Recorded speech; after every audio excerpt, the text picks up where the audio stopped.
Hello everybody and welcome to Modern Warfare 2. It is currently 5 to 5, so I'm very late with recording this because normally I tend to record the video that I'm going to do the day before, record commentary for it, so that I can literally get home and upload it straight away. But I was editing this so late last night that I didn't actually have time to do that. But I am very proud of this wonderful piece of art I have created. Well, as far as you can get to Call of Duty being art, that is. Anyway, so this is Modern Warfare 2, the 6th Call of Duty installment, and obviously the second in the Modern Warfare series. This was big because the multiplayer was of course very popular in the last two Call of Duties, and this one added customizable kill streaks. So normally you'd have your 3-5-7 setup with your recon or your UAV or whatever, and then you'd have some sort of aerial attack, like the airstrike or the artillery, and then you'd either have an attack helicopter or dogs. So now, similar to Modern Warfare 2, this did have UAV recon, and it did have airstrikes, and it did have an attack helicopters. However, as well as an attack helicopter, there was things like a Pavlo, and there were airstrikes, but precision airstrikes as close as you got to the regular one. That was a 7 kill streak, I think. There were also Harrier airstrikes, similar to the ones previously, except the third jet would stay around and stick around there, much like an attack helicopter, except with a little preceding airstrike. My brother shot me during that breach sequence, by the way. I don't know if you noticed that. He does that twice, actually. Yeah, good job there, friend. So, yeah, but also, you could stray from the 3-5-7 setup, as I also just kind of implied by saying Pavlo's being a 9 kill streak or whatever I said. But yeah, there were also like more user-controlled kill streaks, like the Predator missile, where the user would literally guide a missile into an enemy or group of enemies, or kill streak if they felt like it. And there were things like the AC-130, which was used in this game a couple of times. And of course it was an 11 kill streak online, and it was featured in the COD4 mission Death from Above. So yeah, there were lots of kill streaks like that. There was an EMP which shut down like electronic sites, as well as like getting rid of someone's radar and the minimap and all the rest. And also the highest kill streak, a 25 kill streak, was the nuke, which was a game winner. Basically, you would call it in, and in 5 seconds or so, when it actually touched the ground, you would kill everyone on the map, including yourself, and you would win the game.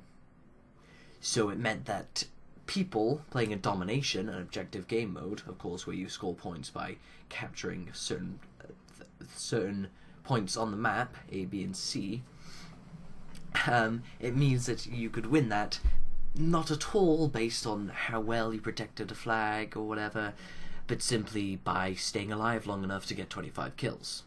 And of course, this was seen as kind of flawed, and the situation was sort of rectified in later Call of Duties, because it meant that people would generally go for a Harrier, and if they manage to get a 7 kill streak in a match, that means they get their Harrier, they call in their Harrier, and if they place it right, they're probably going to get an 11 kill streak, at which point they'd generally call in a chopper gunner. The AC-130 wasn't that popular in this game. The chopper gunner was much like the AC-130, except if you only had the smaller cannon, except a little bit more powerful. And of course, online you had to reload the different guns on the AC-130, not just the larger cannon, as a way to nerf it. And on the chopper gunner, you did not. So yeah, the nuke was kind of OP, as well as completely renovating, if you like, the killstreak system. They also added death streaks, where if you're having a bad day as opposed to a good day on Call of Duty, dying so many times in a row, depending on which death streak you had selected, would earn you a bonus. For example, there was Painkiller. Oh, yeah, there was Painkiller, much like Juggernaut, which meant that for, I can't remember, 10 seconds after you spawned, you would have increased health, provided you died 4 times in a row without getting any kills, I think it was.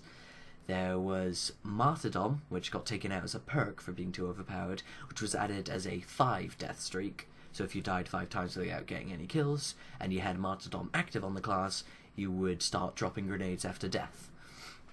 There were a load of other ones, But as for perks, since Martyrdom had gone, Juggernaut was removed, Stopping Power stayed in, and you had new perks like Scavenger, which was sort of in replacement of Bandolier, and it basically meant that no matter what weapon an enemy was carrying, when he died, you could run over his body and pick up a Scavenger pack, a little blue bag that would only appear if you had Scavenger equipped, and it would give you, like, I think, a mag for all your weapons. So it would give you a mag on your pistol and a mag on your primary.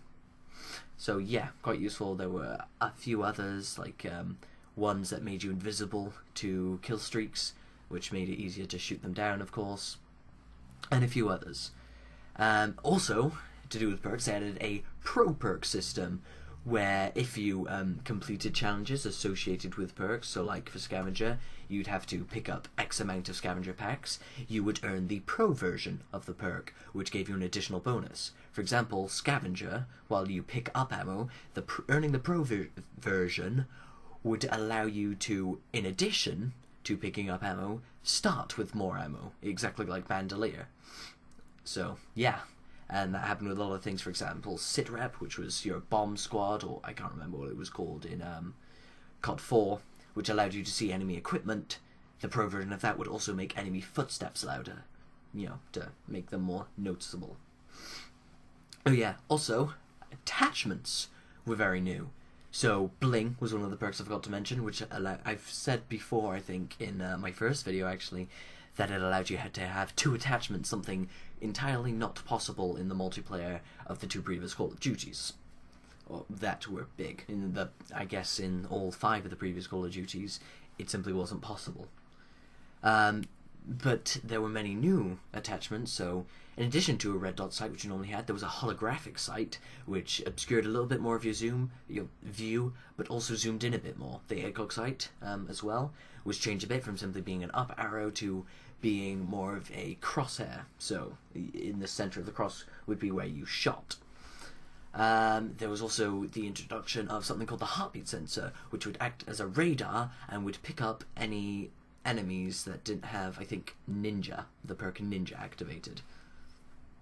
And there was also a perk called FMJ, which boosted your damage, not quite as much as Stopping Power, and also allowed you to shoot through materials you wouldn't otherwise be able to penetrate. Also, this game introduced Spec Ops, which was sort of in retaliation to zombies, which allowed you to do co-op with a friend. Anyway, that's the end of the video.